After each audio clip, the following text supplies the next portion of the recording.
I want to talk about expanding your creativity because this is something that's really important to me. I mean, it's really important to me to, be technically good at what I do, obviously, but at the same point, I want to be technically good, but I also want to be creatively good at what I do. So here's just a couple tips.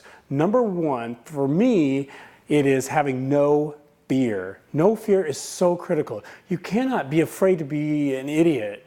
Or make an idiot out of yourself. And I think that's what happens too many times, is we all get these ideas in our mind, these thoughts in our brain of doing something, and then what do? We block them by saying, oh, that's too hard, I'm gonna look like an idiot, people are gonna make fun of me. Never do that. And in fact, when you get that idea in your brain and you do it, just don't go, oh, look at me, I'm so good, I came up with a cool creative idea.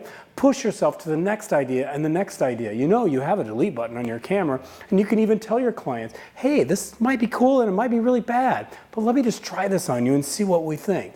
Don't have any fear. The other thing that's really worked well for me is self-assignments. This is critical, that you must at least once a month, if not once a week, set an hour or two aside to do self-assignments. Find a muse, find someone to play with. Your technical skills, your creative skills will go up so much. Let me give you some ideas of what I do. I do self-assignments like one light only, nothing else. Tear down all my lights and just shoot with one light. Another thing that I do is maybe I'll shoot in 5 minutes. Okay, I give myself a speed assignment. I only have 5 minutes to create one of the coolest, most creative images that I have. Not speed that you take, speed as far as time.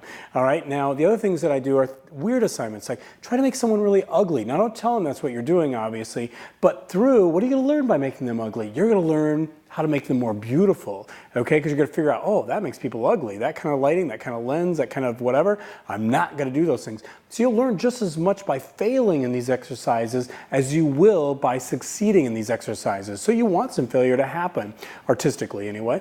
So other assignments I do are music, play music and try to create a piece of art that matches the music. I like doing this one a lot. Pretend you're an artist for that assignment. For example, I like to pretend I'm John Singer Sargent. Now, if I were John Singer Sargent and I had the subject in front of me, how would I portray them if I were John Singer Sargent? It forced me to learn as much about him, get into his brain, play his role so that I can try to create like that artist does. And then from that, I will be able to expand and become myself. But my skill, my knowledge, my training, all those things, all these exercises will expand my techniques and my creativity so that when the right person comes in, I have these things added to my repertoire. So with that, no fear, have fun with it, and don't forget, get into those really fun self-assignments.